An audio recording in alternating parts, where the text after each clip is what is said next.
It's the Unhappy Hour. Broadcasting to you live from the Milky Way galaxy, the solar system, planet Earth, North America, the United States of America, California, Los Angeles to be specific. Hello and happy Friday. Welcome to the Unhappy Hour here on the TNAM Radio Network. I'm your host, Brian Engelman, and I'm very happy to have you around. Thanks for joining us. If you haven't checked out our homepage, it's thenewamericanmedia.com. And on the bottom right, it has our Twitter and our Facebook. You can do a search on Facebook for The New American Media with spaces in between, and you can like the page. And also on Twitter, we're at American_media_. Finally, please make sure you subscribe, youtube.com/The New American Media.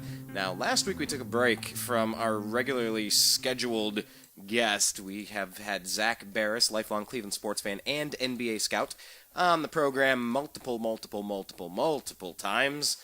And of course, with LeBron James signing with the Cleveland Cavaliers, it reminded me that we did a show about that 9 months ago. Sorry, that was me patting myself on the back.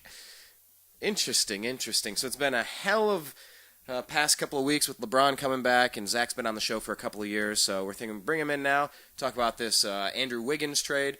Who knows if we're just going to stick to the Cavs. The Major League Baseball trade deadline was yesterday. Of course, NFL training camps are getting started. Ray Rice gets a 2-game suspension for hitting his wife, and Josh Gordon might be suspended for a year for hitting a joint. Josh Gordon led the NFL in reception yards last year, was one of the most electrifying players on the field, and if he indeed failed a recent drug test, he may be facing a year-long suspension. But it's okay. Ray Rice gets 2 games for knocking out his girlfriend in the elevator and getting it all on camera. But no, don't hit that joint. Must be performance enhancing or something. No, it's not. I get the steroids, I get the performance enhancing drugs, the HGH. I understand those. A competitive balance edge goes to a cheater. I get that. I don't really think filling your lungs with smoke is something that helps somebody run fast. If anything, it would probably do the opposite. So I don't really get it. And I don't know, we'll see if Zach wants to get into any of that, but let's just jump into the NBA action. Team USA, Kyrie, all this fun stuff.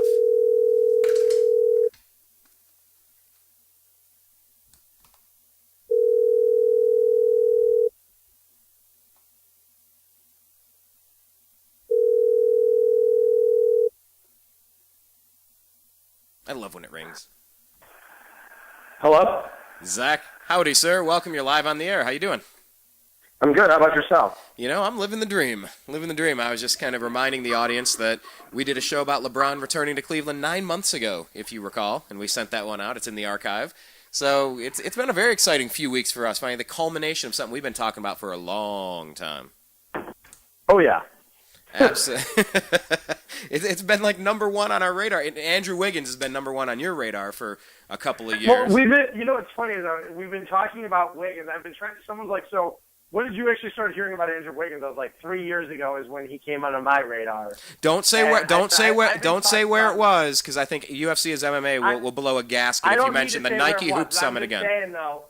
I'm just saying though, is I remember bringing him up on the show. You know, that's all I'm saying is years ago. And I remember you doing that. That's why he's been on my radar as well. And me just saying how, when the Cavaliers drafted Anthony Bennett a year ago, how, they won the lottery in the wrong year. So. Yeah, so here it is now, and all of the talk.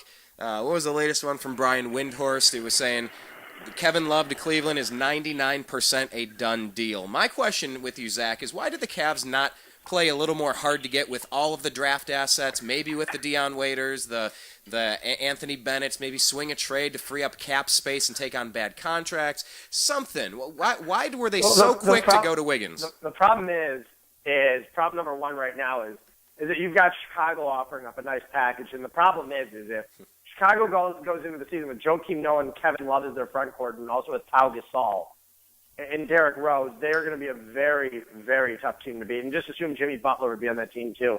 I mean, they would be almost unstoppable, and you cannot have that. Because don't forget, Love's 25, Derrick Rose, if he's healthy, still in his mid-20s. Jimmy Butler's in his early 20s. Joakim Noah is still in his mid to late 20s. So You would have a very young and an experienced roster, too, with a lot of, talent all around the place. It would prevent the Cavs from essentially winning the Eastern Conference. So, you know what? Instead, you make the move. You go out there. Yeah, it sucks to give up Wiggins, and kind of Bennett, I guess.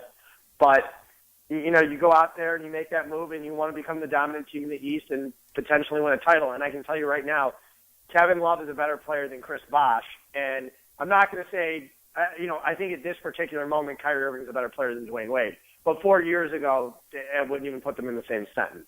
Dwayne Wade 4 years ago was still a top 5 player in the NBA. Kyrie Irving hasn't accomplished anything yet, which would make me say he's a top 5 player. He's accomplished little ancillary things like 3-point championship, MVP of the All-Star game, which are just exhibitions. It's not really game time playoffs when it counts. Super clutch. I get it, and I agree with that. But what I'm concerned about is, explain to me one more time. You almost convinced me last time, 2 weeks ago when you were on the program. Why can't we just let the Bulls get good for a year and then sign Kevin Love in the offseason and keep Andrew Wiggins and Anthony Bennett with really attractive contracts, very small, over the next several years? The Cavaliers do not have the cap room to sign Kevin Love to a max deal like you will want. They will not. You'd have to move too many pieces around. It's not going to work. So essentially, you have to get him on your team because you can exceed the cap with players that are already under your team. So if you want to sign LeBron to a max deal, make sure Kevin Love and Kyrie Irving, fine. You can do that for players that are already on your team. But you can't just go over the cap and sign players outright, Okay, let me back up for a sec, because I've been pondering this, and I'm trying to understand the nuances. I don't claim to be an expert in this area.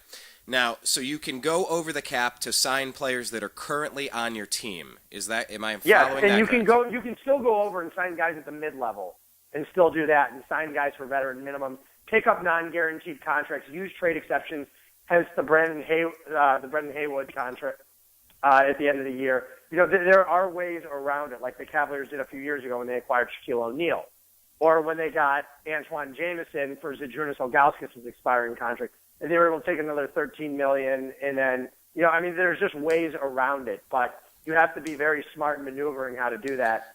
And I think David Griffin is, but the odds of you getting Kevin Love if you don't trade for him now are very, very slim. They're very, very slim because why? LeBron, I know he can opt out after 1 year. Because you won't be able to sign him is the problem. That's the issue, is because of the cap space. It will not work with Kyrie Irving coming in at $16 million next year. Don't forget, this year he's only $7 million. He's only $7 million. And then it jumps up next year when that deal kicks in. So, yeah. So, honestly, I believe that the Cavaliers are going to get Love. My guess is they'll wind up signing Ray Allen, too, and they're going to wind up, this deal, did Winter say what the framework was? Because I had heard yesterday, like I said, I was telling a couple people today that the deal was essentially done this morning. I had heard yesterday, though, that it was a done deal. So that the framework is in place and that the deal would be announced August 23rd. Now, so essentially now we're just waiting for the time to tick off of Andrew Wiggins' rookie contract. He has to wait 30 days before he can be traded, but it's good that we did sign him because he counts $5 million against our cap. Otherwise, we would have had to throw in more assets to make the deal work money-wise. I think that's... and then you'd wind up having to throw Waiters or Thompson in there, too, to make it work, so it's not worth it. But well, there's no way Thompson's going because Thompson is affiliated with LeBron's company. What is it, LRMR? Yeah. Yeah. So he was staying. I mean, the thing is, though, I don't know who Cleveland's bringing back in this deal. Are they bringing back Corey Brewer? Are they bringing back J.J. Barea? Are they bringing back Mo Williams? That's the question. Oh, and yes, Mo Williams. It's one of those things now that Minnesota signed him. You have to be thinking to yourself, uh-oh. No, not uh-oh. Mo was a good fit with LeBron. They won 66 games. Mo Williams, when the Cavaliers were a 45-win team the previous year and lost to Boston in the conference semifinals, don't forget, Mo Williams was the only major addition that offseason to that club. They jumped up 21 wins that season. They went from 45 to 66 wins, adding Mo Williams. I'm not saying it's just because of Mo. That team had time to gel once you got Ben Wallace in there. Delonte West running the second unit. That was a pretty good team. And they won 66 games, though, adding Mo Williams to that roster. Just, he played well with LeBron. And I could see that he, as a backup point guard, could be a good fit, is a good running mate next to LeBron. And behind Kyrie, in case he's had injuries over his career. Kyrie has. It's just speculation, but I think that's one of the ones. I think Barea is a possibility in this deal. Let me ask you about Barea. Corey Brewer is also now another possibility. Tell me anything you want about Corey Brewer if you want to, but my main question is about J.J. Barea. Is there anything left in his tank? No, yeah, I think there's plenty left in his tank. Because he was really good for the Mavericks. Yeah, I think there's plenty left. He wasn't bad a year ago. So, I still think he's a good player. I have nothing against it. I think he'd be a nice backup. So you're essentially saying that the Cavs can also improve their team other than getting Love by adding different role players. By adding another piece through here, and something tells me they will wind up adding a center, whether it's Emeka Okafor in free agency. I don't know who it's going to be yet. Or through a trade, they'll wind up adding someone. I mean, they got to get a big. Okay, but let me ask you about the Minnesota Timberwolves' interest in Thaddeus Young. Hearing about a third team, is there a way that the Cavs could offer a first-round pick, maybe another draft pick, as well as Anthony Bennett, as well as Thaddeus Young, and find a way to keep Wiggins if they could bring in a third team? I think that in that trade, what would happen is rather than Wiggins, it would have to involve Deion Waiters going back home to Philadelphia. And then, in some kind of pick inclusion over there. And then with Philadelphia going and moving Thaddeus Young in that deal to Minnesota, along with Anthony Bennett. But Anthony Bennett's, a tweener, small forward, power forward. Thaddeus Young's a power forward. So that's the issue you have lying over there is just why do you want two guys who roughly possibly play the same position? See, because I'm trying to hold out hope here. It just seems like the Cavs jumped up and offered Andrew Wiggins way too fast. When you had Deion, when you had Bennett, when you had multiple first rounds. I don't think they offered it way too fast. What I think happened is your window for a title is now. You got to go out and win. You can't just let Chicago dominate for the next 3 to 4, maybe 5 years. Because if they get Kevin Love, that's what's going to happen. But that doesn't guarantee that Kevin Love is going to re-sign there next year. No, but I don't see Kevin Love going to the Lakers next year. They're going to stink. And what are the Lakers doing? Seriously, what in the world are they doing? I really don't know. I don't understand at all what they're doing. If it were me and I were the Lakers, I would have explored trading Kobe Bryant away. I seriously would have. There's times where you have to just take a team and blow it up and start a rebuild. I would have traded him to the Knicks, gotten an unprotected first round out of it next year, and taken Amari's crappy contract with it. I would have done that. Because as we learned with the Heat, it takes some time to implode a roster. You got to navigate and negotiate crappy contracts and draft assets and decent players. It takes time. You can't just flip the switch and say, all right, I'm hitting reset on this. Now our team is starting from scratch. It takes a couple of years. I don't know. I mean, they re-signed Kobe to a what is it, a 2-year, $50 million deal? I think they could get something better for Kobe than Amari and an unprotected first-round pick. Because if you put Kobe and Amari together, they're going to win some games next year in New York. I'll say that now. They would win some games. But that's not even on the table for the Lakers. We're just talking theoretical pipe dreaming. No, it's not. But here's the thing. Signing Carlos Boozer, why the hell are you signing Carlos Boozer? I don't get it. You're not anywhere near a playoff team. You've got Julius frickin' Randle over there. Let the kid play. Carlos Boozer's not going to get you anywhere. I just don't get it. I don't understand. Let Randall ball out. I mean, you got to let these kids develop. Well, the Lakers finally got a head coach. They're going. You remember for like a couple years, everybody was picking NFL coaches off the Patriots tree. You had the Romeo Crennels. Yeah, the Lakers just picked their coaches off the Cavs tree. Exactly. Which is kind of weird. They go over to Garfield Heights in Cleveland over the garbage dump and go and pick them over there. Whether it be Mike Brown or Byron Scott. I'm telling you. And then the Cavs went and took him back from the Lakers, which makes it even weirder. Like, oh, you took our trash. I want to go. I'm going to take my trash back. Well, I can tell you right now, they're not going to be taking back Byron and Scott. So, I mean, if they did, actually, nothing Dan Gilbert would do would shock me. But that one was as close as it would get.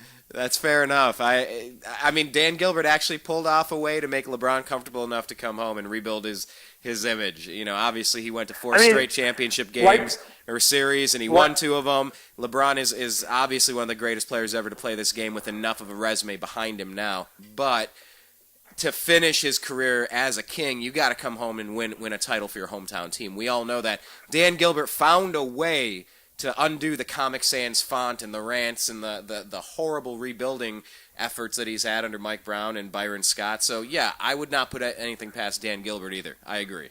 Well, it's called 12 months of the luckiest basketball you're ever going to find. You know, you think you're fielding a playoff team last year to help lure LeBron back, by signing Earl Clark, by going out there, adding Jarrett Jack. You're like, okay, we've got a 45-50 win team in store this year. We had some nice veteran pieces to a third. Luol Deng, yeah. Yeah, that won about 30 games. Okay, we should be able to go out there and win 45 minimum if Bynum's healthy and all these guys. Well, Andrew Bynum's a team cancer. Earl Clark stinks. Jarrett Jack stinks.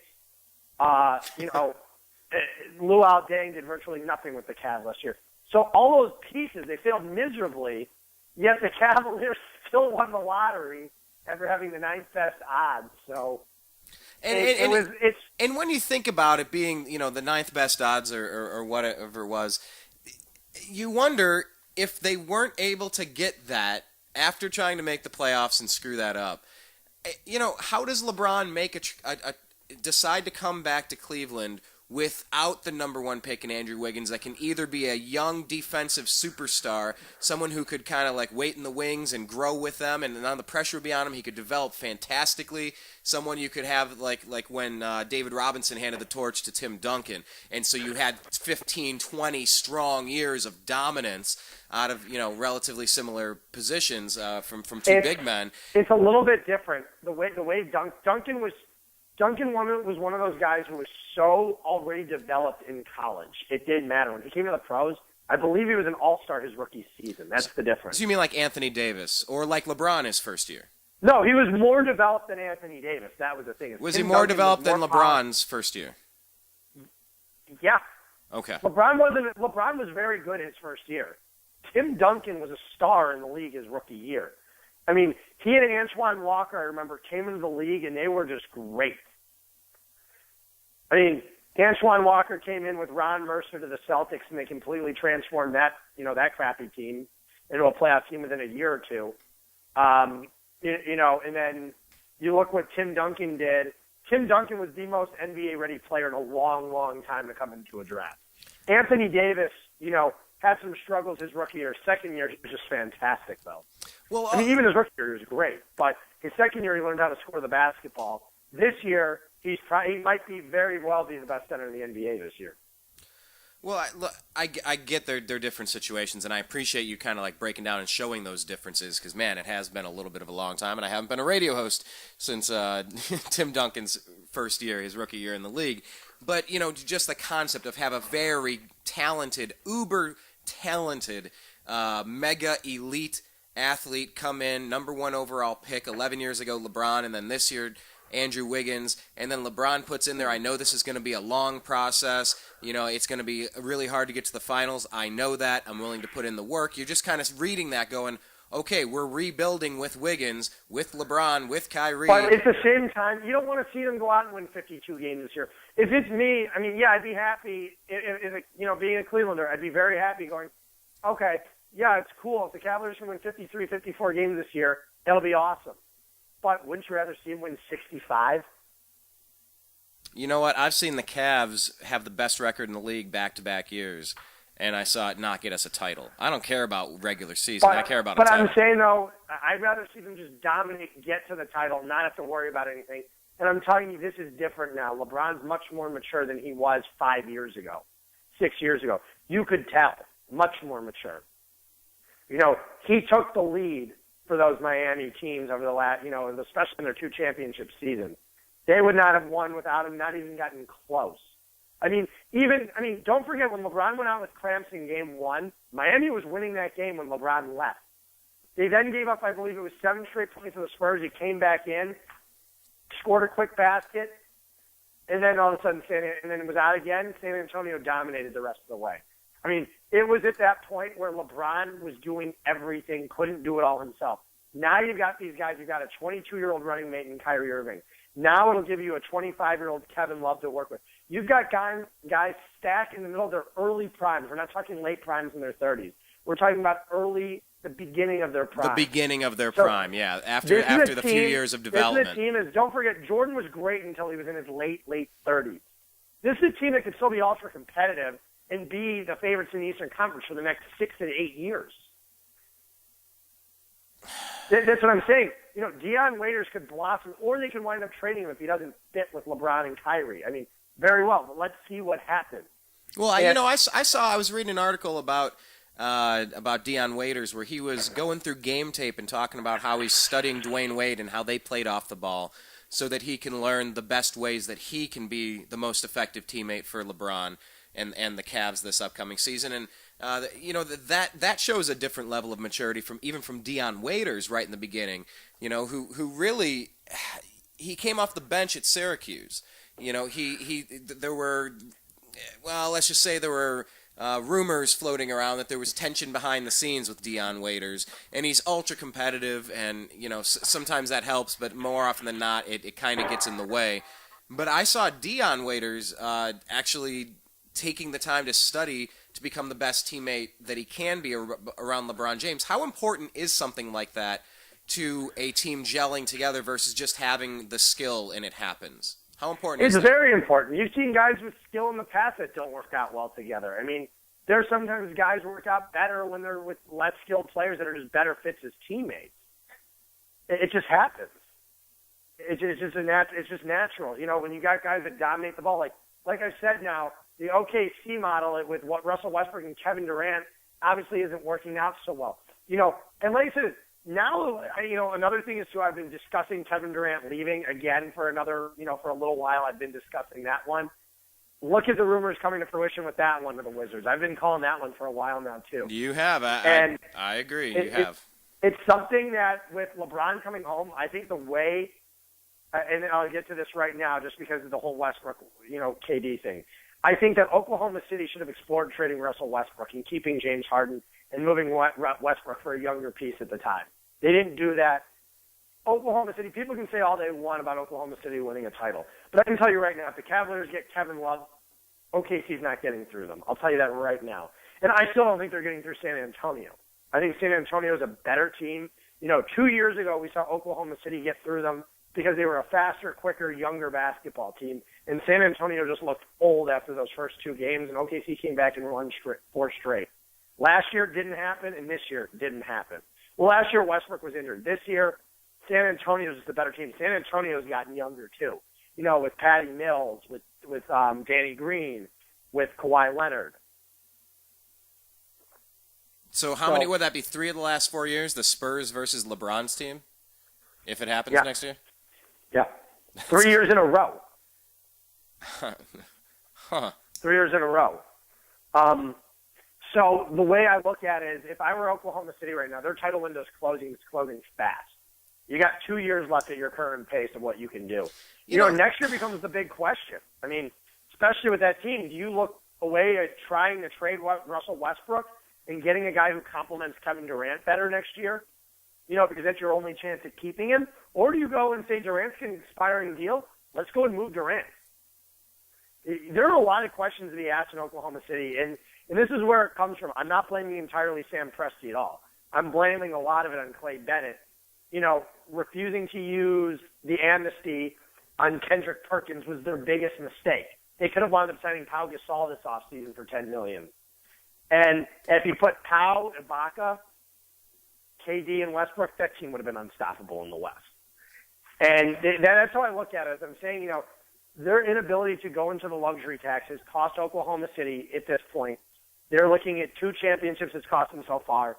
It'll wind up costing them 2 more and Kevin Durant in the long run and Russell Westbrook. And if that happens, go ahead, finish on Russell Westbrook. That's the problem with these small market owners not willing to spend. It's a problem.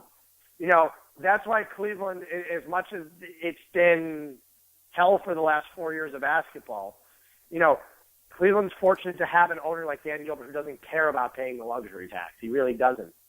Another thing, we noticed that the first time the Cavaliers' payroll was close to $100 million last year with LeBron. He didn't care. Yeah, how could you? By spending more, you're actually making more. Yeah, he wants to bring a winner.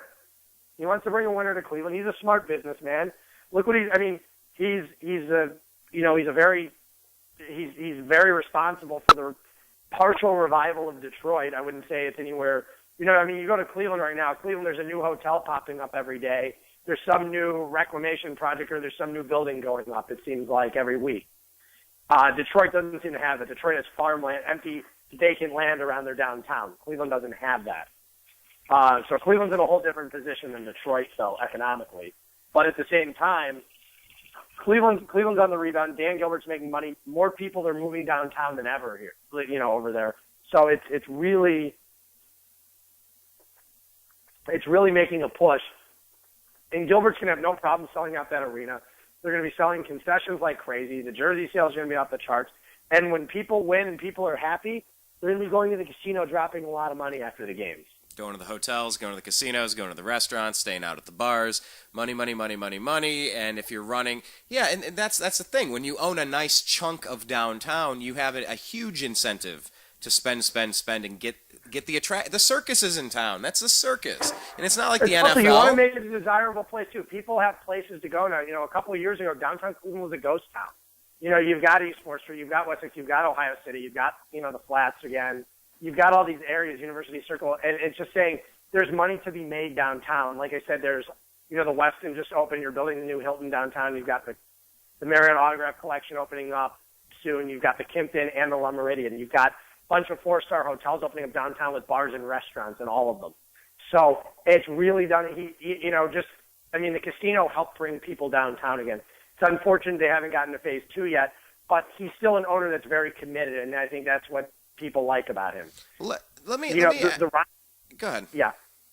No, I'm not even going to comment on what I was just going to say. I realized I wasn't going to comment on what I was just going to say. So, give me the topic that you weren't going to comment on, and then I'll move on. I'm not going to even mention it. Oh man. Okay, moving on. I want to talk about the windows closing, because when the great teams at Jacobs Field of the '90s, even the early 2000s, into the one game away from going to a World Series back in 7? 07? Yeah, well, take a look at 07. They went out and got Kenny Lofton that year. Miguel Cabrera was available, but were they willing to give up Adam Miller and some of their top prospects in the organization? No. What happened? They wound up losing. They were tied in the 8th inning of that ball game in Game 7. Would Miguel Cabrera have put them over the top? Yeah. Would a couple other guys in the market have put them over the top in that series? Yeah, it would have. And that was the biggest thing. It really was. And sometimes you have to just go and make that trade. It's almost in the 90s. You know, I don't even want to discuss it again because it just makes me sick to my stomach. Yeah. Of the time you could have traded Jarrett Wright for Pedro Martinez and you didn't do it. So you're always looking back and saying, what if? The Indians would have wound up winning probably 3 titles in a row.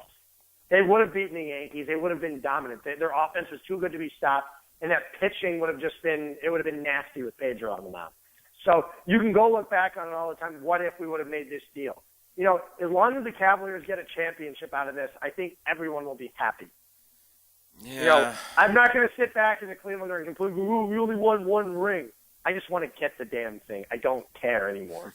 It's been 50 years, 50 years. I don't want to wait another 5 years. I want it now. I want it now. I want to get my ring now. I want to have it. I want Cleveland to win a team, whether it's like I said, the Browns are not ready yet. The Browns can play some competitive football this year, but they're not going to win a Super Bowl this year. I always think that they will. I never think they will. I always hope for about 8 to 9 or 10 wins, and I usually get about 6 short of that. By the way, I think we're going to a Browns game. We'll talk off air. I think we're going to one. We're going to pick one. Yep. I will just let me know. I will be back. By the way, I will be back in LA the 15th to the 20th of September. So 9 September. Okay, so about a month and a half. Gotcha. I believe so. It's Monday to Saturday because I managed to make it work. Where I got tickets to the Browns home opener the day before, so my 2-week trip to LA got cut short because I didn't want to miss the games. And so I was like, I figured if I got season tickets, I want to go to them. So, and coming to Cleveland, be there for some games. So I figured I'd make the home opener, and then the next week is I think it's the Ravens. So I'm taking the red eye to Cleveland Saturday night and getting in Sunday morning, and then going to the game Sunday. Yeah, so that's rockstar. It'll all work out perfectly. I want to talk about the trade deadline real quick because we we're talking about the trades in the NBA, and of course the Cleveland Indians traded back-to-back Cy Young winners in CeCe Sabathia and Cliff Lee. But you're looking at it now. First when LeBron left. Now with Kevin Love, the Timberwolves are going to get way more than Cleveland did, because what did Cleveland get? Nothing, if you recall correctly. And by nothing, we got a couple of late first-round picks from... That was because LeBron left in free agency. It was just a sign-and-trade to give the Cavaliers a trade accepted. Exactly. That was the difference. Exactly. Minnesota, thing will happen to them this offseason if they wait to trade Kevin Love. So can't the Cavs drag this out and put the pressure back on the Timberwolves? They can, but the problem is if Chicago decides to get back involved, that's the issue. If the Bulls get back involved, well, then you're screwed. So you got to make this happen. Go out there. Your time is now. Go, as much as I love Andrew Wiggins. So that's like David Price going to the Detroit Tigers. Because the Detroit Tigers gave a future number 3 to 4 starter in Drew Smiley. They didn't give up Andrew Wiggins to get David Price. Yeah. They didn't. Drew Smiley is not a top 10 prospect. What do you think the Thunder could get for Kevin Durant if they did the same Kevin Love deal? Just about anything they want. They might even be able to get Anthony Davis from New Orleans. I don't know. That could even be a possibility. So, you see the difference between LeBron leaving for nothing versus the Timberwolves and the Thunder reading the tea leaves and saying, man, we better get something or else we're going to turn into Cleveland for those past 4 years. Yeah. And Minnesota's already been Cleveland for the past 4 years. They've been Cleveland for the past 10 years. That's fair. Since Garnett left, essentially. Even before he left. And that's why he left. I believe he left 07. He left 08. 08 or 09. I think it was 08. And, he left.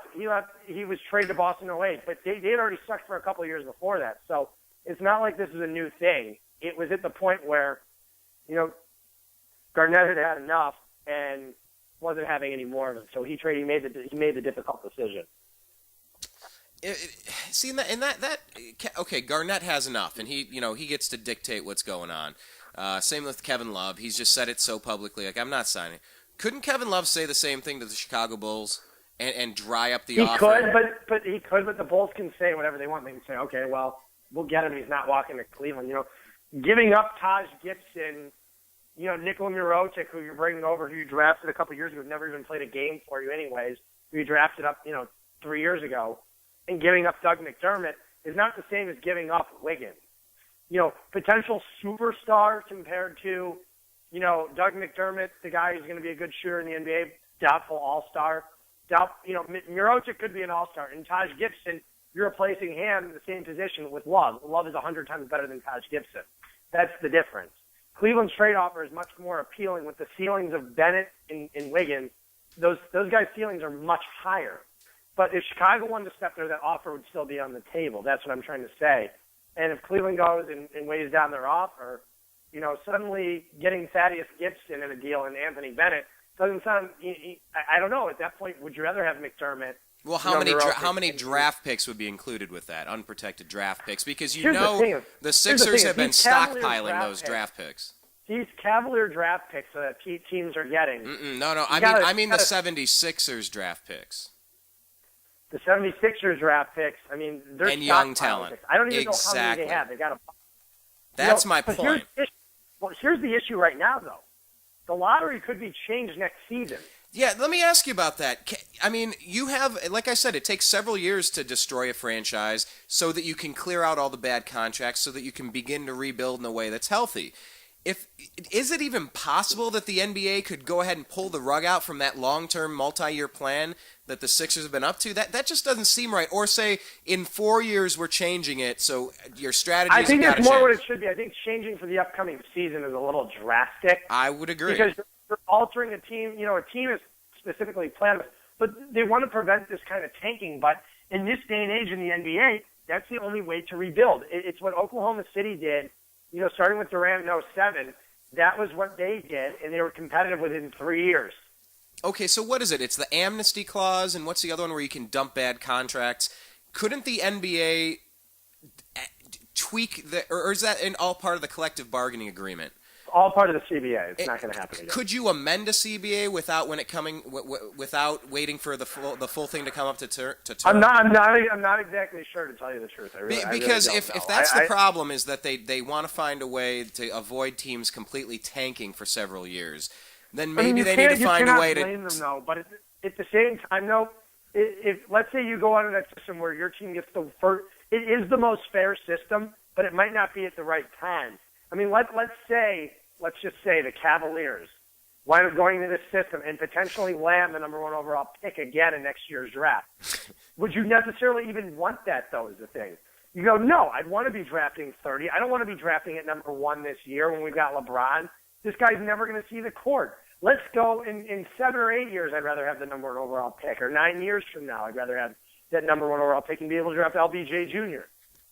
Oh, man. Is he tall? Is he tall for his age? The kid's a baller. That's all I can say. The kid's a baller at this point. I mean, he's got like 9 or 10. I mean, but that kid is sharp. Oh, man. We're already scouting LeBron Jr. This is awesome. If you go and look at some of his YouTube highlights, the kid is impressive. Oh, I'm not saying. I mean, let's see how he develops. But he's got that pedigree in him, where his dad's an NBA superstar, and he's got the DNA. So he's taking his talents to middle school. This fall, I'm going to take my talents to middle school. Thank you. He had an article in Sports Illustrated for kids about coming home. That's quasi interesting. Anyway, it is what it is. I'm joking. No, that would be great. No, but I'm just wondering if that's the problem with tanking. The teams tanking. Maybe they should allow them some more ways to trade assets, take in bad contracts, pay the so you buy your way out of misery quicker. Lottery. I mean, how would it be fair though for Philadelphia to land the 30th overall pick in the draft? I mean, at the same time, then you're encouraging Philadelphia to go out and use their $35 million in cap space, saying, okay, why don't you go out and sign Eric Bledsoe and Greg Monroe, and then suddenly you'll be a competitive team in a year. Okay, but let me ask you this. What is the proposal exactly that the NBA is putting forward? So I believe is that once every 6 years you'd be picking in the top 5. So it's a 30-year rotation. So 1 year out of the 30 years, you're going to be drafting 30th. 1 year, you're going to be drafting 1. And all those slots will be taken up. So I don't know how the order is, whether it's going to be random or it's predicted 30 years ahead of time. I don't know. Oh, my Lord. Really? Yeah, so that's what it would be. So let's just... So once every 6 years, I mean, that's why I don't like it. I mean, look at the NFL draft. Yeah, the Oakland Raiders need a high draft pick, just like the Browns do for a reason. But the difference is, though, in football, though, you can take a guy at 28 or 29 who's going to be a very good contributor to your team. Basically, when you're looking at those guys at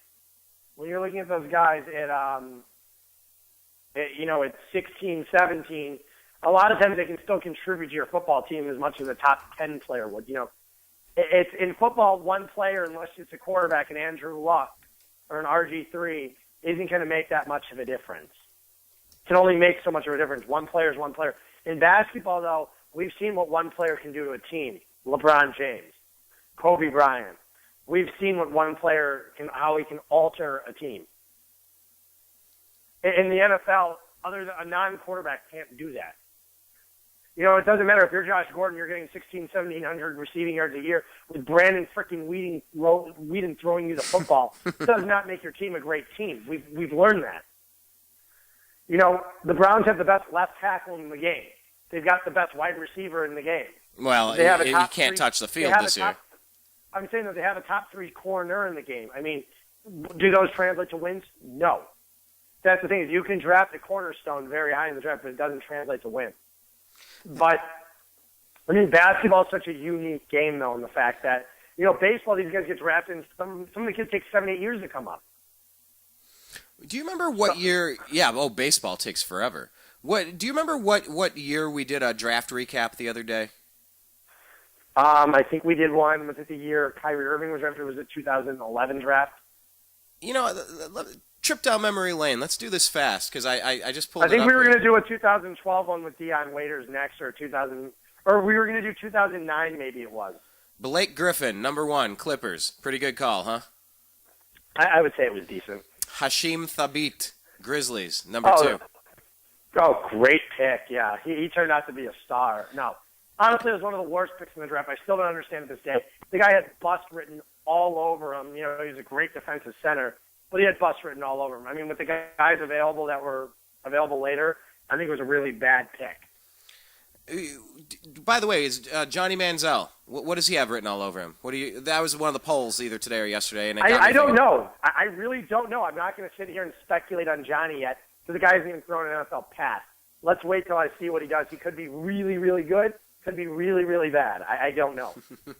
Because that's the one. Well, but that's the thing. At the time, does it have bust written all over him? Or see, we do this show now, and then you gotta come back on it 4 years from now. Anyway, moving on. Oklahoma City Thunder, number 3, James Harden.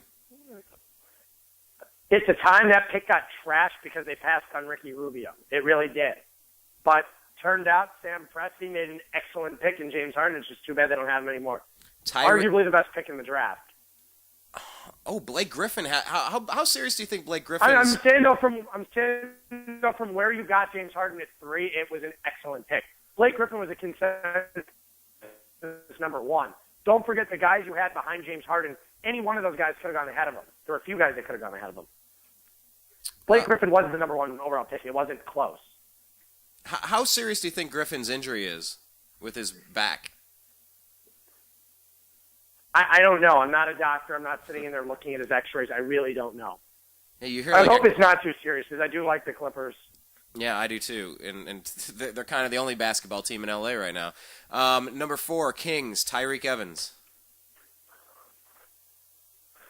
Again, that was one of those picks at the time where he had an unbelievable rookie season. He could play 3 different positions and just really never improved. It was after that rookie season you thought, wow, the guy's going to be a star, and he just never improved. It's sad to think he's a bench player in New Orleans. I mean, getting a lot of money, but he's a bench player. So his ceiling was low. You saw his ceiling right away, and that's all you're getting. His ceiling? No, no, that wasn't the thing. No, I just don't think he ever improved. It wasn't not having a high ceiling. It was just and not having any veteran presence. You saw Kyrie Irving put up great numbers as a Cavalier, but he really didn't improve from his second season to his third season. You didn't see that improvement. When you're surrounded by good players and a team of veterans, usually, or a superstar to help speed along that process, it didn't happen with Kyrie Evans. And I think that prevented him from ultimately improving himself, if you understand what I'm saying there. Yeah. By the way, the Indians are trashing Texas 9-1 right now, and it has me wondering about, just to bounce over, because Ricky Rubio, Johnny Flynn are the number 2 pick, the back-to-back picks 5 and 6 from the Timberwolves as we go through this draft real quick. But I'm just wondering, the Indians were sellers at the deadline. They got rid of Justin Masterson. They got rid of I wouldn't even really call it selling. Here's the thing: Dribble Cabrera sucked. He was terrible this year. Every time he came to the plate. This year. He sucked last year, too. He did. He sucked last year, too. He was good at one point. He used to be. He was an All-Star. He's a former All-Star, yeah. The guy was great. Same with Justin Masterson. And, well, here's the deal with Masterson. Masterson turned on a $3 or $51 million extension, translates to $17 million a year. Turned it down. He must feel like an idiot now. He's not getting anywhere close to that on the open market unless he dominates with St. Louis, which there's that potential. St. Louis got a great deal. They gave him a good outfielder, a prospect, but at the same time, they got someone with a very high ceiling. Maybe they can do it. Maybe they can do that St. Louis Cardinal magic with him. But Masterson was having a terrible year. He wasn't contributing this year to the innings. He was terrible every time he was on the mound. His ERA was in the mid-5s. He wasn't contributing. And he was a free agent at the end of the year, and you're going to lose him anyways. The Indians made the right move selling on those 2 guys. It's not like they gave up Brantley. And you have to look at the Indians and say, their core is locked up, whether it's Kipnis, Brantley, Yan Gomes, eventually you'll lock up Kluber. You've got Salazar for the long run. You've got Bauer for the long run. You've got Cody Allen for a while. That's the thing, is their core is locked up. Kluber is looking ridiculous right now. I was at the game the other night. I mean, holy crap. Was that the complete game 2 hitter? Yeah. I left the stadium at 9:10. That's a first for a baseball game. That don't happen very often. No. I I'm like thinking to myself, I said I was with my friend who invited me to go. He's like, hey, if you're going to be in town, you want to go to the game? I was like, sure, I'll come. And he goes, what's your prediction for them? They're going 1-0 Seattle. Instead the Indians won 2-0. Yeah. I knew it was going to be a shutout on one side. I said, it's going to be a 1 or 2-0 game. I said, it's just going to be the luck of the draw. So you don't see the Indians as sellers. You just saw, look, these no, guys. No, I don't see them as sellers. I see them making a move. They weren't buyers. They didn't go out and get David Price. They didn't go out and do what they could have done. But at the same time, I'm not upset about losing Masterson or Isdrubal. Next year, you can go and reload. You can do whatever. You've got Francisco Linder in the wings. He's the fifth best prospect in baseball right now. The kid's a young shortstop. He's going to be awesome. He's being compared to be the next Barry Larkin. If that's the case, you've got yourself a Hall of Famer. Well, as you talk about that, we brought Jim Thome up in the system. Did they officially unveil his statue yet? I don't know. I don't even understand why he got a statue, but you've got a guy over there who doesn't have a statue by the name of Larry Doby. But Larry Doby didn't wear cool socks and point at the outfield before he What swung. Larry Doby did was way more historic than what Jim Thome did. Swing and a drive! Way back! I miss those home run calls. Yeah, I agree. Larry Doby, first African-American man to play in the American League, kind of breaking a color barrier. No, his name's not Jackie Robinson, but he was number 2. Second to step on the moon. Larry That's Doby cool. was still well known. I mean, he's a Hall of Famer. Doby should have gotten a statue before Jim Thome. That's fair. No, There's no doubt in my mind that Larry Doby deserved that more than Jim Thome did. I just don't even understand why Jim Thome's getting a statue. Was he that prolific? I don't know. There are guys like Omar Vizquel who was here his entire career basically until the Indians said, fine, we're done with you. I could see a statue of Omar Vizquel suspended in air with metal braces, and it's him floating in air I would turning have a much double. rather had an Omar and Kenny Lofton statue. I mean, if you're going to do a statue, devote it to the team of the 90s. That's what they should have done, is made a team of the 90s with Kenny Lofton, Omar Vizquel over there. That's probably what they should have done. Giving Jim Thome a giant individual statue in center field is pointless to me. I don't get it.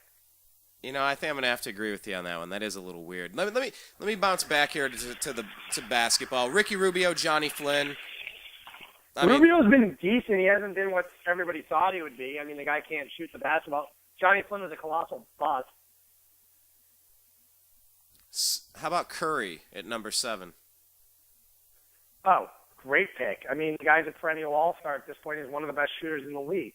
Yeah, how different would it be if they got Rubio and Curry with the Timberwolves? I think it would be completely different. Imagine having Kevin Love, Steph Curry, and Ricky Rubio. Rubio wouldn't need to shoot. David Kahn made a horrible mistake drafting Johnny Flynn over Steph Curry. Everyone knew Curry would shoot. He probably would have been a much better fit with Minnesota if that was the case. So, Jordan Hill with the Knicks. Who? Jordan Hill. Jordan Hill's a role player. I mean, he just got paid $9 million a year, to go to the Lakers, but to go back to the Lakers. Jordan really struggled though with the Knicks. He was traded around a few times. He didn't do well with the Rockets. I mean, he really struggled early on. He did well though when he was traded to the Lakers a couple of years ago, and his PER per 36 minutes isn't pretty good. But was he worth the 8th overall pick in that draft? No. DeMar DeRozan, Raptors. DeRozan's an all-star. I mean, look what the Raptors did last year with him as the lead player on that team. He's been great for them. If you can get an all-star at the number 9 overall pick, you've gotten yourself a win right there. And they're saying the draft this year was so deep, you might indeed have that in the NBA. You might have your DeMar DeRozan this year, yeah. Exactly. You did very well. Brandon Jennings to the Bucks at 10. At the time, it looked like a spectacular pick. Jennings, after not coming to Arizona his freshman year and playing in Europe, came over there and looked like he was mature, but he's another guy that really never developed. He's one of those guys that it's more all about himself. He never became that superstar. His rookie year in the league, a lot of people thought he had that potential. Just never showed it. Terrence Williams to the Nets, Gerald Henderson to the Bobcats. Terrence Williams has been, so-so, not worth the lottery pick. And Gerald Henderson's been a quality player for the Bobcats, though. But like I said, that's what you're getting at the end of the lottery. Tyler Hansborough, Pacers, Earl Clark, Suns. I'm not a Tyler Hansborough fan, and you know my thoughts on Earl Clark already. Yeah. Who do you call the slug?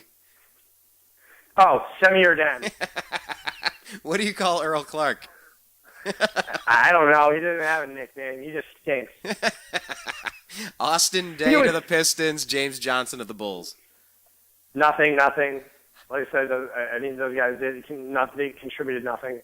Drew Holiday, Ty Lawson. Drew Holiday was a fantastic pick. He's been an all-star. Ty Lawson was one of the most reliable point guards in the league. Another fantastic pick. And don't forget, Minnesota picked Tywan Lawson and traded him to Denver for a second-rounder. Yep, Timberwolves 18, traded to Denver. Drew Holiday drafted Just by the imagine if they Sixers. would have had Ty Lawson over Johnny Flynn. You know, we might be looking at Kevin Love. I mean, that team could have won a lot more games. Ty Lawson's been a very valuable point guard in this league. Jeff Teague on the Hawks, Eric Maynard to the Jazz, Darren Collison to the Hornets. Jeff Teague's a great point guard. Who are you saying after? Eric Maynard, Jazz.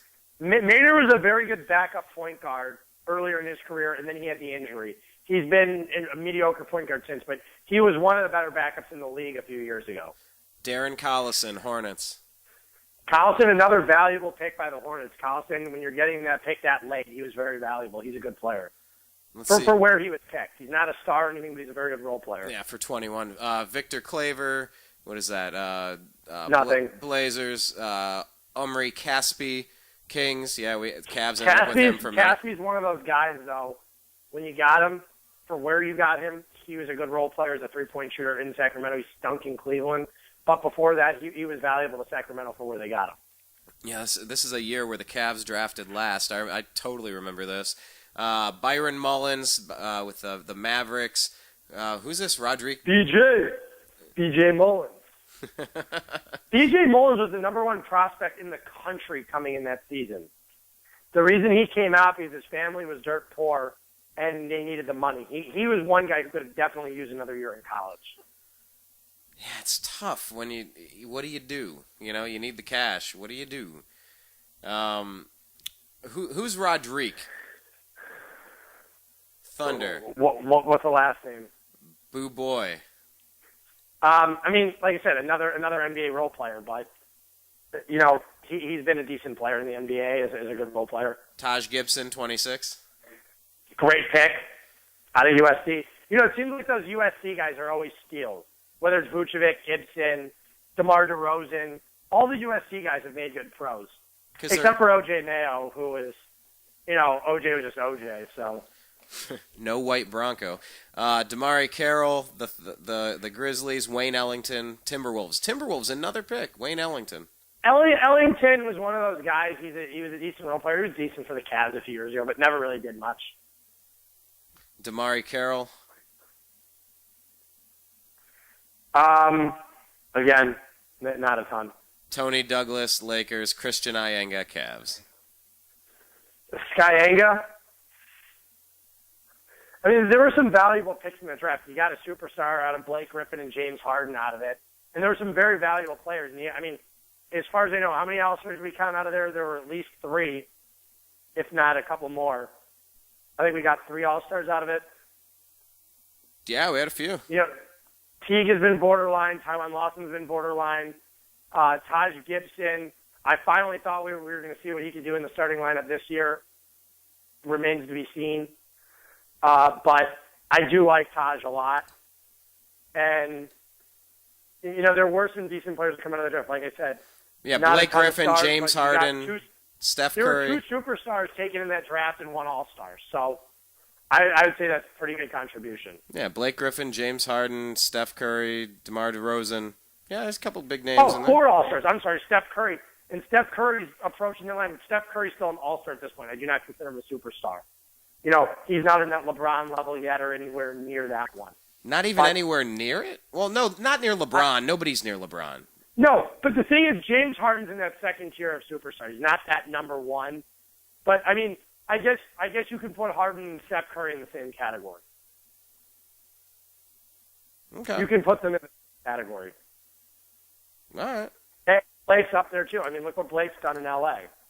Hey, you know, Yeah, he's done quite well, and I really hope he comes back from his back problems as soon as possible. What do you make of the Donald Sterling situation? Is this finally done now? Is the team finally? Yeah, I'm just Ballmer's? glad it's over. I mean, he's just embarrassing. He just wanted to be a shit disturber towards the end.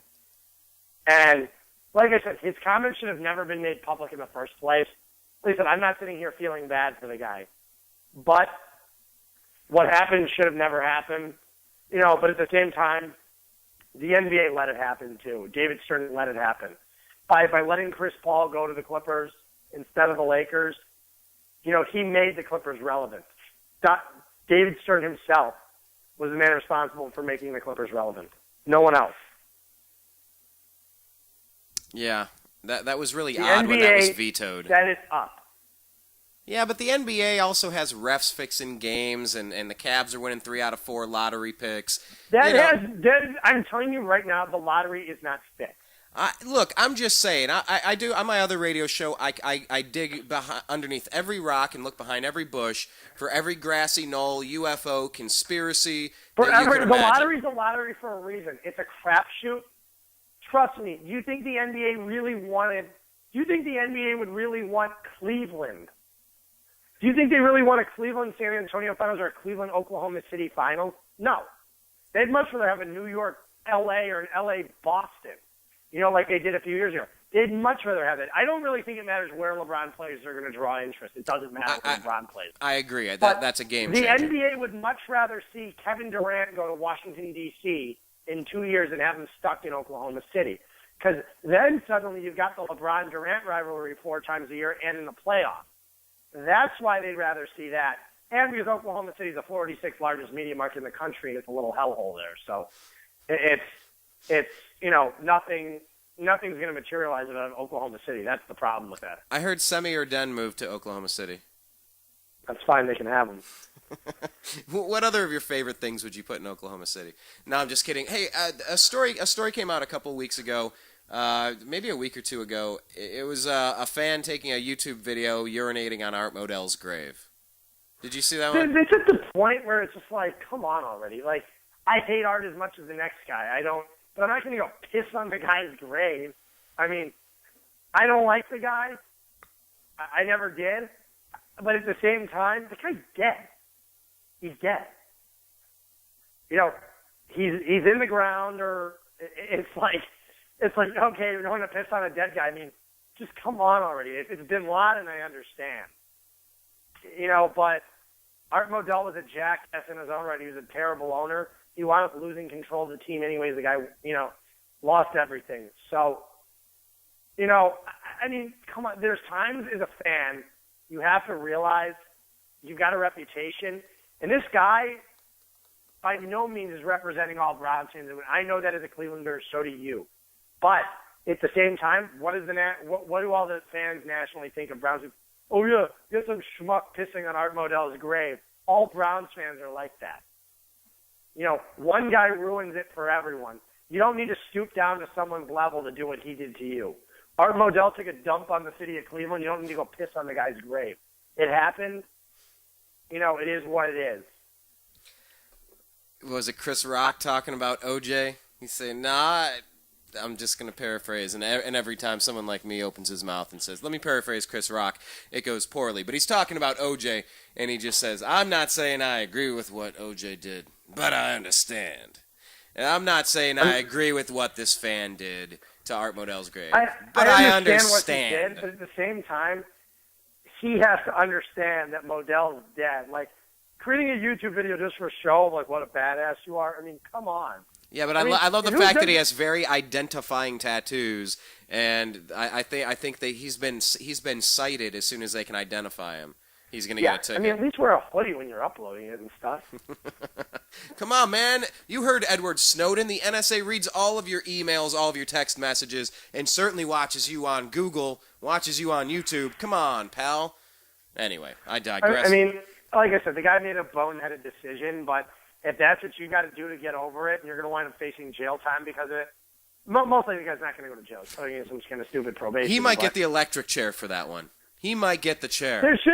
there's just no reason to do something like that. It's at the point where, I mean, I would have understood if Baltimore just won the Super Bowl this season. Yeah, I would have understood something like that. Yeah. Like year one that the Ravens win their first title, the wound was even fresher. Okay, maybe 5 years later you could understand it, 5-10 years ago. But yeah, right now it just doesn't seem to make as much sense. I'm not saying I condone it because it's not something I would do. I agree with that statement. I would never piss on someo's grave, and I don't care who it is, unless I just don't have the reason to do that. It's you respect the dead. Let me say I got to be careful. Let's see. I am aware of a group of friends. I may or may not have witnessed or been there, and on a dare, maybe I've witnessed something similar. That being said, kids do dumb things, fans do dumb things. Kids do dumb. This guy's not a kid. He was only in his 40s. No, that's why I was making the difference. Kids do dumb things in high school. This 40-year-old dude did a dumb thing. Some people make some poor judgment calls. This one you can redeem yourself from. You got plenty of life to live. It's not life or death, but it's not armed robbery and 3 people are dead at the end of it. Let's put it this way. What the guy did was harmless. It really was, compared to something. It's not like he went and robbed a bank and shot a bunch of people. Right. He did something extremely stupid and disrespectful. It's very disrespectful and it's stupid, just to say the least, and it's unnecessary. But like I said, there are way worse things out there. Yes. With people robbing people, killing people, it's totally different than that, and that's in a totally different ballpark. But what the guy did was just stupid. It's not something I would condone. And if I had a friend that did it, I would be like, listen, I'd probably laugh for a second and say, listen, that was pretty stupid. I don't get it. The guy's dead already. You want to go and piss someone off, go pee on David Modell. Pee on his leg. Yeah, just like in public. In public, just whip it out and pee on his leg. Like, that's tough. I was actually at a high school reunion, and I was vomited upon at a bar. I just want to throw that out there. That was one of the most horrific, cartoonish things that ever happened. A guy actually turned around, tried to run for the bathroom, missed, and vomited on my person, on my shoes and my jacket. And it wasn't like Nickelodeon with dumping the slime. It wasn't that bad, but it was bad. It was pretty gross. Weird things do happen from time to time. But yeah, I could just imagine a fan running out at David Modell peeing on his leg just in public. Yep. By the way, I'm gonna pee on you here. I think that would be much funnier than someone going and peeing on a dead guy's grave. I'm not saying I condone that. Right. We're not encouraging that here at the New American Media. I'm just saying. But we understand. Funnier. I'm not saying I approve of it. But if you're going to do something, at least, I just don't get it. At the same time, I know. The guy was literally just trying to say, let's go Cleveland here, and it was like at the point where the F Baltimore. It was like, come on, no. I mean, I watched that and I was just like, and someone was typing in dead streams like, you Browns fans need to get over it. I go, and I even wrote back in the comments. I said, listen, I'm not condoning what the guy did, but at the same time, I've got my right as a fan to tell you when I'm over it.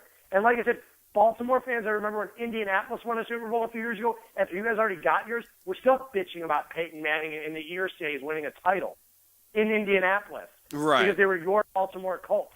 So as a Colts fan, a former Colts fan, as a Ravens, you should know especially how a Cleveland Browns fan feels.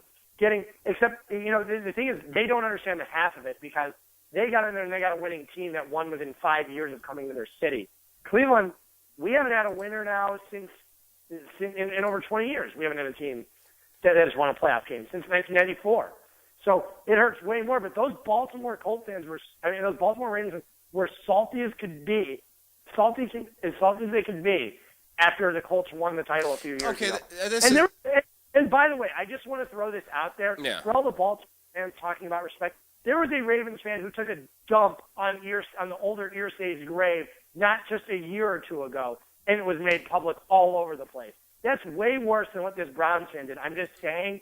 So Baltimore fans are just even more classless than the Browns fans, if that's what you want to talk about. Like, no Ravens fan never did it. I saw it a year ago about the Ravens fan taking a dump on Irsay's grave. So let me ask you this. The Colts owner gets busted. He's got all sorts of problems. Ray Rice knocks out his girlfriend. 2-game suspension. Josh Gordon set to, and this thing has been I am really astonished at how long this Josh Gordon thing has dragged on. We've heard about this since the draft, if you can think back that far, before we even were excited about Johnny Football. I mean, do you find it ridiculous Ray Rice only got 2 games, or do you think that they saw something in that Stephen A. Smith was alluding to and then was promptly put on 1 week unpaid vacation? Don't you dare suggest the woman asked for it. But there have been people that have said that there's videotape that shows her attacking him and he threw a punch to stop it. He's still a muscular guy, though. That's the thing. Oh, of course. I'm not defending that. I'm saying, no, that amount of force isn't necessary. You can subdue her in an elevator by taking her arms and tying them behind her back. You're an NFL athlete. You go and overpower people and run over them every day. You can do that to a woman who's 5'2". You don't need to go and punch her and then drag her out of an elevator. It's not necessary. You can hold her and wait for security to come. You're in a casino in Atlantic City. There's security everywhere you look. The amount of force is the problem. If he would have just subdued her and held her, it's a different story. Well, and that's what they'll say. The amount of force was not the problem. It was that a finger was lifted. You should never lift a finger. And I don't know. I wasn't in there. But they're saying that Roger Goodell saw tapes that the general public hasn't seen. And, apparently that she had hit him. But still, it's the fact that he shouldn't have had to use that kind of force. I don't know what was going on with her, but at the same time, it didn't seem like he needed to drag her out.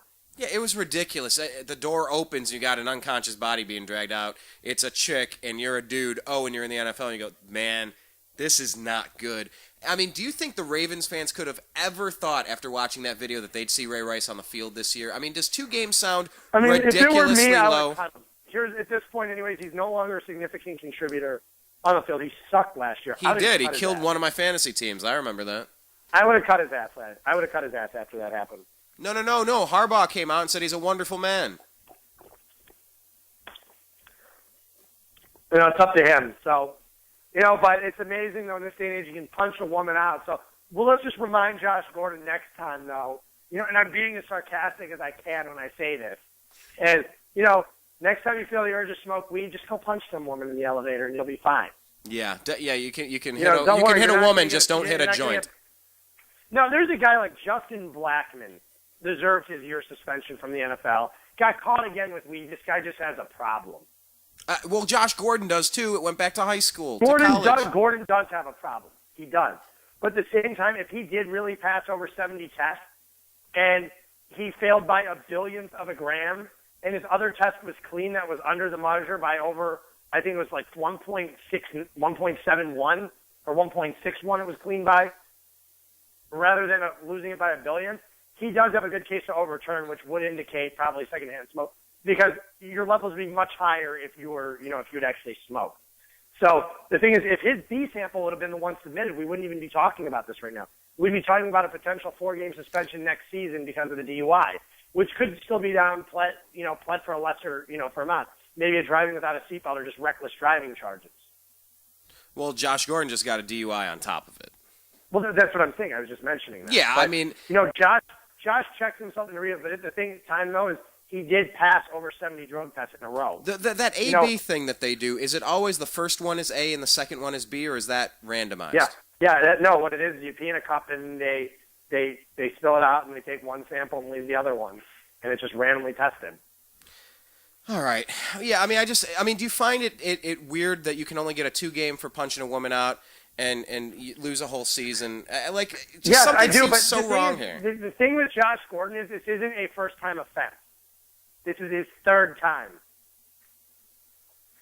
He was kicked out of Baylor for it. He was kicked out of Utah for it. He then got a 2-game suspension.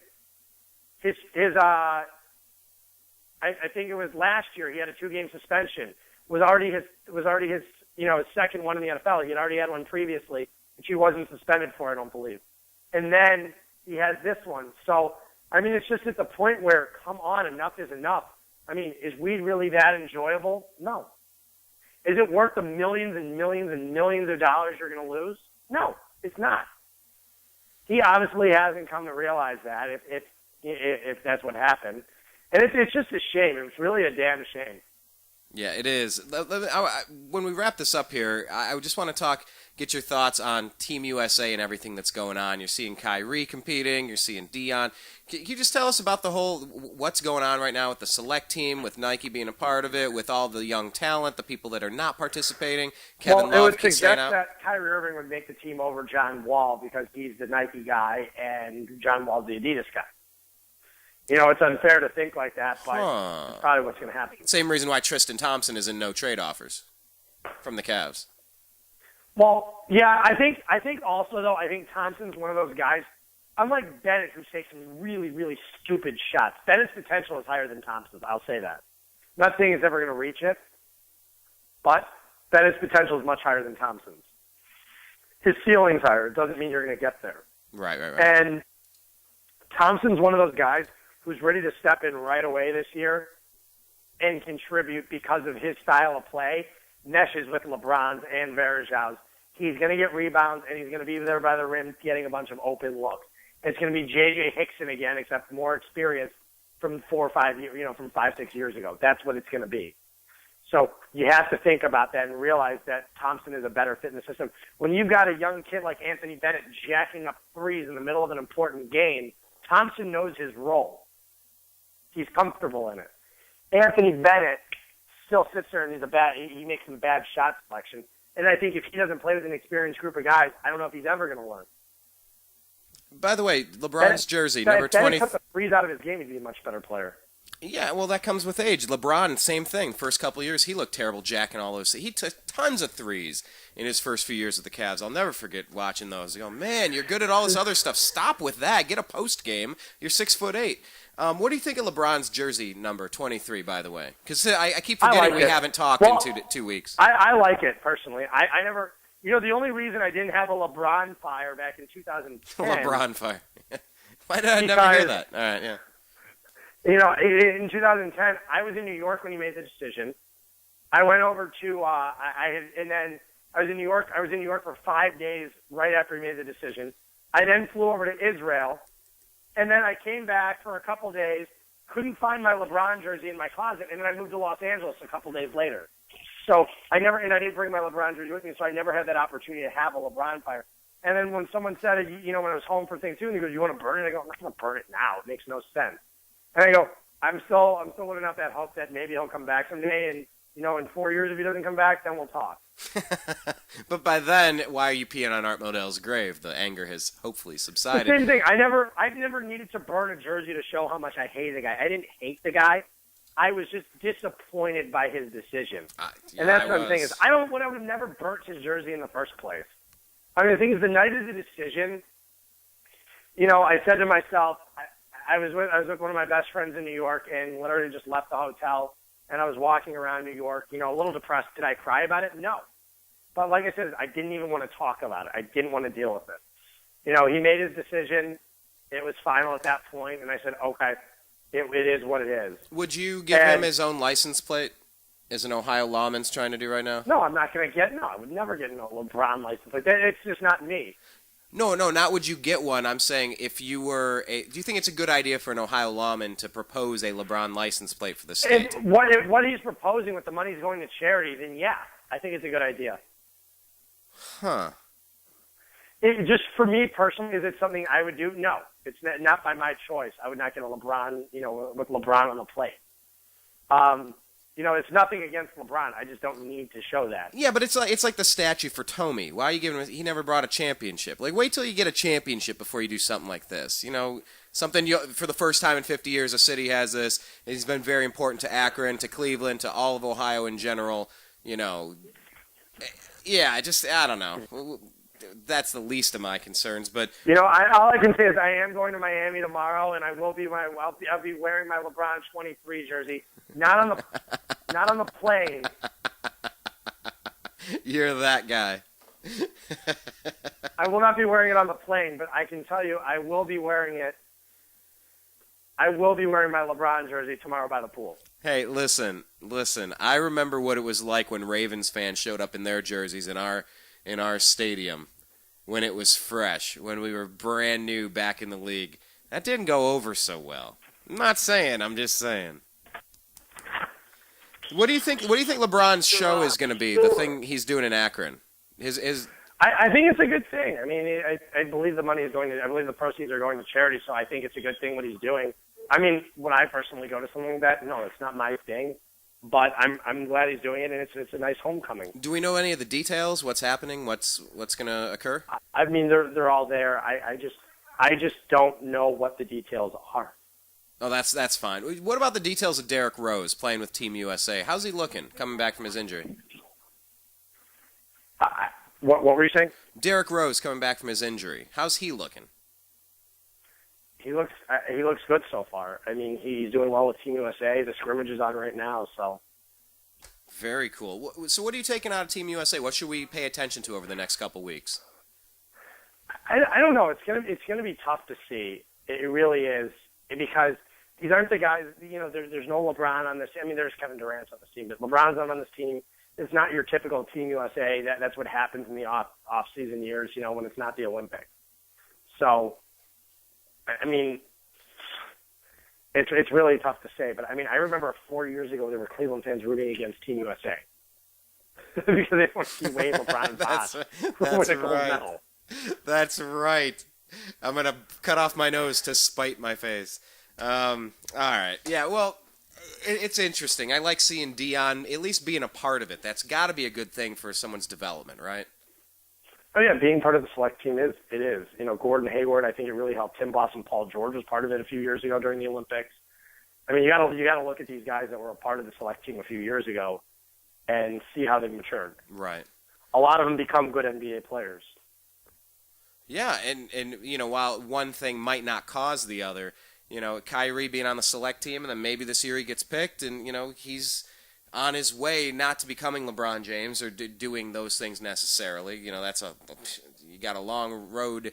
What is it? A long road to. Anyway, that'll take something. But actually progressing past that, that's a big step for Kyrie, I would say. That's kind of a really big deal. You know, when you came into the league with all fanfare that LeBron had, maybe it's different for someone like that. It's more of an obligation. You're expected to be there. But some of these other guys, it's like a coming-of-age thing. And it's interesting. How do you feel about him holding Kevin Love out? This is obviously because if he can't risk an injury prior to a trade to the Cavs, right? Yeah. I think, well, Kevin didn't know when he backed out of it whether he was going to the Cavs or not. You know, he was trying to lean towards the deal to go to the Cavaliers, but it was nothing guaranteed. And he's not going to sit there and risk himself, especially, you know, next year the contract year for him. You don't want to go there and tear your ACL and be out for the year and risk losing your max money. Right. And there's no way that the teams can sign anybody earlier. Like, I'm just still concerned. We only have about a minute left, Zach. But and if you're not following Zach on Twitter, please do so. He's at Z Baris. That's ZBARIS. But you know I'm a little uncomfortable not having Kevin Love under contract and LeBron can opt out next year. You're saying don't worry about it, because I'm still worried about it. I just got to put that out there. I wouldn't worry about it. All right. And why? Wow, did you just see that in the USA game? Just Damian Lillard just ran to like almost a full court three. I like Lillard. He's good. I totally forgot what we were talking about. Just Kyrie Irving? No, don't worry about the Love contract and the LeBron contract. I wouldn't worry about it. I mean, that's the thing is I wouldn't worry about LeBron's 2-year deal. LeBron isn't leaving. I don't think Kevin Love would leave. I mean, Kevin and LeBron are very tight, and don't forget Kevin and Kyrie are very tight. Kevin would re-sign. He'd get max money in Cleveland. I think it'd be a non-issue. All right. Well, let's hope. Man, all right, you finally convinced me to just be happy with whatever the Cavs do. If we keep draft picks, if we keep Bennett at a good deal and he's shown improvement, if we keep Andrew Wiggins, fine. I'll deal with it and I'll find a way to be happy with LeBron and Kyrie on the team. And you've convinced me that if we have to give away a huge asset for somebody, I kept saying, yeah, well, let's just sign him next year. You're convincing me the math doesn't work. Just if we get Kevin Love, we should be really thrilled about that. And Vegas would say that we're the hands-on favorite to win the East at that point. So, all right, you've convinced me enough to just chill out and just whatever happens in another 3 weeks, I'm just going to be happy with it. So congratulations, Zach. I've done a bit of a 180 there. So exactly. All right. Well, anyhow, Zach, I appreciate your time. Like I said, I'll talk to you offline. We're going to plan meeting up at a Browns game, whether we sit next to each other, we do all the tailgating beforehand and just enjoy the game how we do. We'll figure out those details, but we're making that happen this year. Hell or high water, and when you make your way out to L.A., we're definitely hanging out there as well. So I appreciate your time, and yeah, I hope you enjoyed your week off last week. But I'm sure there's a few NBA fans that are going to enjoy this show, and thanks again for joining us, pal.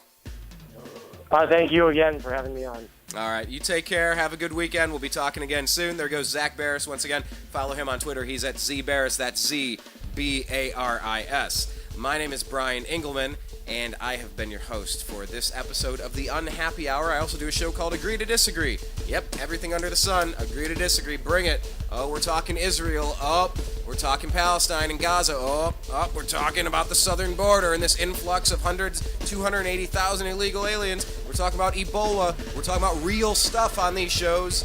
If you're not so into the sports thing, or if you just feel like checking it out, please do. Our homepage is called thenewamericanmedia.com.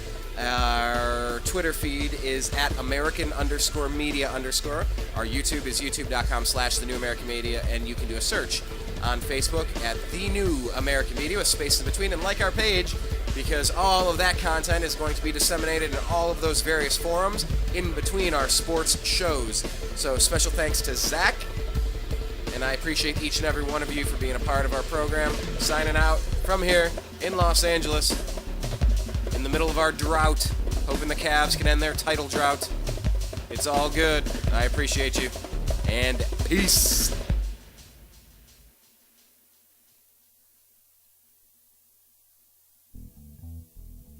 Follow thenewamericanmedia.com on Twitter at American_media_.